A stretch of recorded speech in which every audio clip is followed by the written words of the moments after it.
Femson, I got you the longest cucumber I could find. Alright. Father, wait. Femson, do I even want to know what you are doing right now? You look dressed up like the wage gap. I am a furry, and this is my fursona, or as I like to call it, my femsona. For once in my life, I wish I could come home and see that you've progressed instead of constantly going backwards. For once, I'd just like to hear, "Hey Dad, I got accepted into college." Not, "Hey Dad, I'm dressed up as a unicorn." I am a progressive. I am progressing as fast as progress can progress. I'd say you're progressing towards a padded room. That's about it. Oh, of course you wouldn't understand the complex nature of furries. I simply can't help if I feel a close, almost spiritual connection with animals. And by the way, I am not just a unicorn. I am Sir Sparkles Miss Nene. I'm a gender fluid furry. God is dead. God is a furry. Nay! What? That means screw you in horse. Okay, bark bark. That means get a job in German Shepherd. Excuse me? I have a job. Finding my true identity. Let me ask you something, Femson.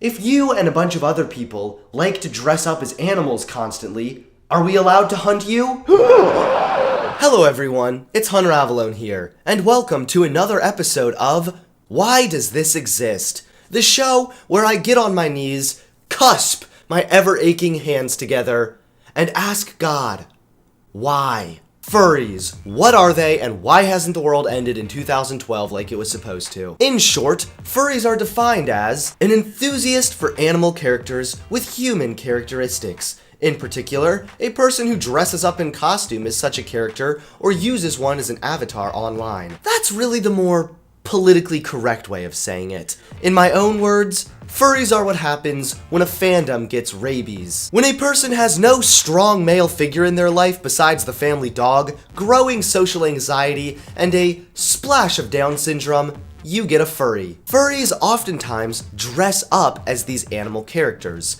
They look like this. They come in all kinds of colors, styles, and sizes. And believe it or not, they don't only wear these expensive suits ranging from $2,000 to $8,000 to conventions or something. No, they look like this while doing normal day-to-day activities at times. Just some minimum wage McDonald's worker looks up from the cash register and boom, Chucky fucking Cheese standing in front of him. The concept of furries originated as early as 1980, when a character drawing from a comic book, albedo anthropomorphic, led to a discussion group that met at science fiction and comic conventions. By 1983, the term furry had become quite standard, and by the 90s, it was the common term. The original conference, help me, appeared in 1989, when Rod Stansfield and his partner Mark Merlino organized an experimental conference for furries. Only 65 people showed up because life was still good back then, but this spurred the fandom on, resulting in later larger conferences such as Anthrocon, which is now a yearly event held in Pittsburgh. Just last summer, Anthrocon drew over 8,000 people and over 2,000 people in costumes, because life is meaningless. So furries are a crazy, obsessive, over-the-top fandom inspired by a comic book. Now fandoms in and of itself are retarded. Being fixated on any one thing or person to the point that your entire world revolves around your obsession is never good and hardly healthy. Now yes, it's a free country, so if someone wants to dress up as Barney the Purple Dinosaur and go to some awkward convention, they are by all means allowed to do so. Although the furry community is often misunderstood in the sense that it's not all about sex and it's not only a sexual fetish, I think it's totally understood that the furry community is total cringe. Again, they are allowed to do what they want, but when you see these conventions, when you see these people, you just have to wonder, has evolution failed us? Vice made a video last year titled, "The Truth About Furries. fandom, not fetish. As if a fandom is much better. I mean, hey, at least a fetish gives us an explanation as to why you're walking around dressed up like a giant animal. Although the video was filled with people who actually looked like furries without their costumes on, it became obvious throughout that my original point was correct. Furries are a result of extreme social anxiety. Hi, babe. Hey, Mama. How you doing? I'm good. How are you? Good, good. Looking at all these pictures, never imagined you would be a furry. Well, Mother sounds thrilled. You can hear the disappointment in her voice, just trying to force that smile like, I've been looking at your pictures all day, wondering, where the fuck did I go wrong? There are, I think, 8 animal heads in my room right now that are masks that I can wear. That's weird.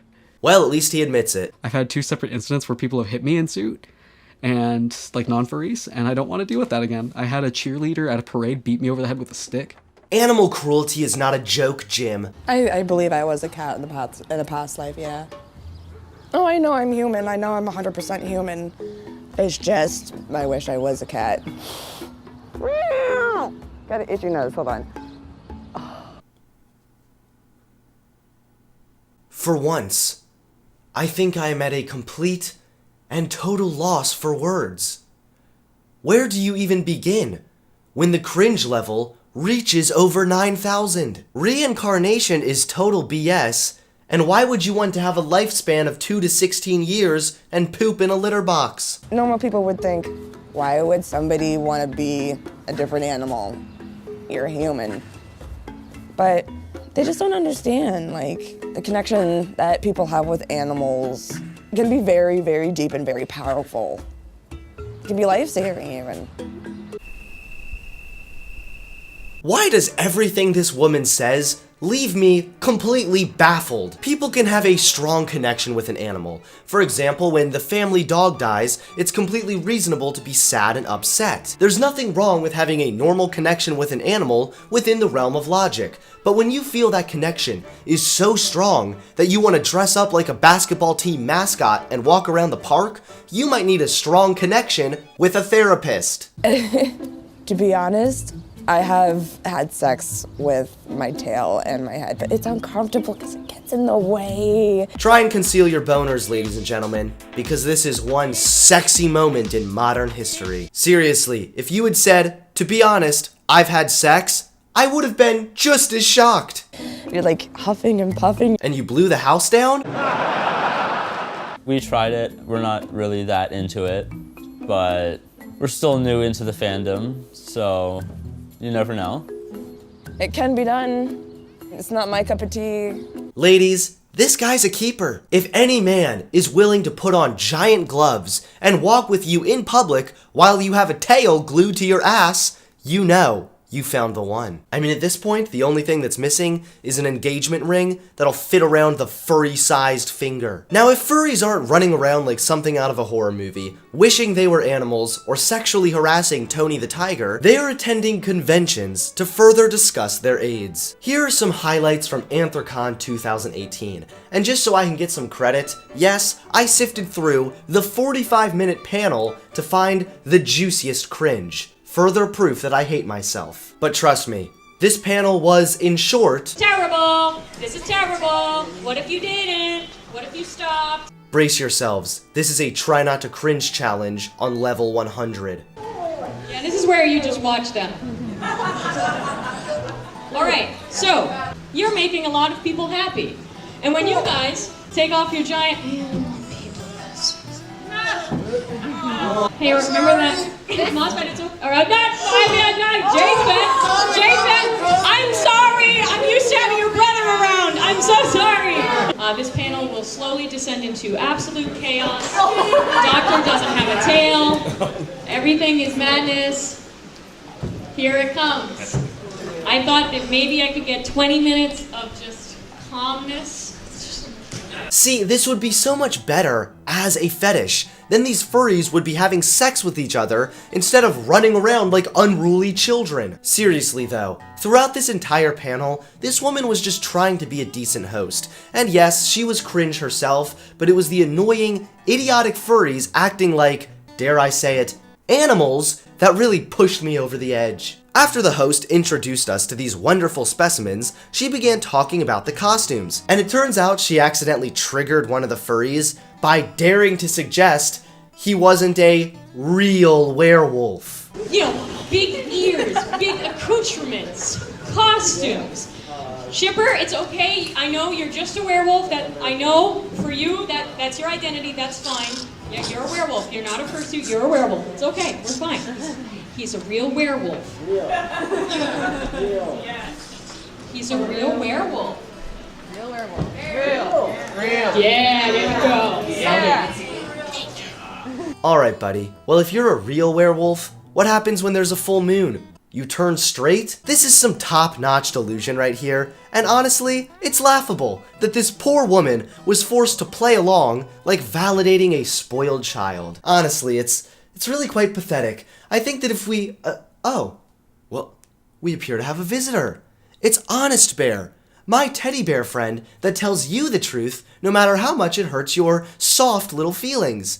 Honest Bear, what do you think about this guy claiming he's a real werewolf? If you're this delusional, you need to be in a psychiatric kennel. Even I know I'm just a stuffed animal and not a real bear, and my life is great because I live in the real world. Nincompoops like you are the reason I'm rooting for the extinction of humanity. Good one, Teddy! Oh my god, I'm so excited right now.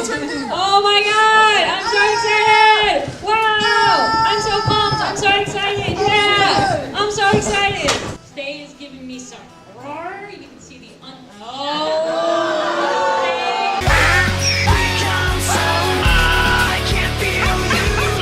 Now near the end of the panel, the host asked the furries to show off how they walk. Yes, this sounds more like a daycare activity, but here we are. And I guess the delusional werewolf was still butthurt because just watch. What's up? That's fine. That's cool. You're in a giant animal costume. Okay, this is terrible. This is terrible. What if you didn't? What if you stopped? What if you stopped though? What are you doing? This is not going from point A to point B. I mean, technically it is, but it wasn't even your turn yet. What are you doing? Fenrir, everyone. Fenrir being a creepy, scary werewolf. This is a good way for him to walk from point A to point B. Well, he's really embracing that animal behavior, crawling around, ignoring all instruction, and looking like a total moron in front of the audience. Furries in a nutshell. Well, we've learned the history of furries, and we've seen the complete madness that they're into. So before we wrap this up, let's learn how to communicate with a furry. Turns out, besides having their own conventions, Vice videos made on them, and giant expensive suits to wear, they also have their own lingo. Because sometimes, we all need to learn how to communicate with stupid. A gray muzzle is an older member of the furry fandom. Bronies are fans of the My Little Pony toy, TV, and movie franchise. Ah yes, of course bronies would spawn amongst this lunacy. It was only a matter of time. A Therian is someone who feels an intense spiritual identification with a non-human animal. I think a Therian is someone who needs a fast trip on a small yellow bus. A baby fur is interested in age play and young or childlike characters. No comment, but you all know what I'm thinking. Here's one more. Furries who are into costumes are called fursuiters. And yes, Fursuit Friday is a real hashtag on social media. And finally, furk off. Furries are another result of an increasingly stupid world. Deep-set social anxiety, daddy issues, and depression is all it takes to form cringe of this magnitude. Please give this video a like to help me afford a better fursuit, and subscribe to the channel to help me smile. Thank you everyone for watching. Peace.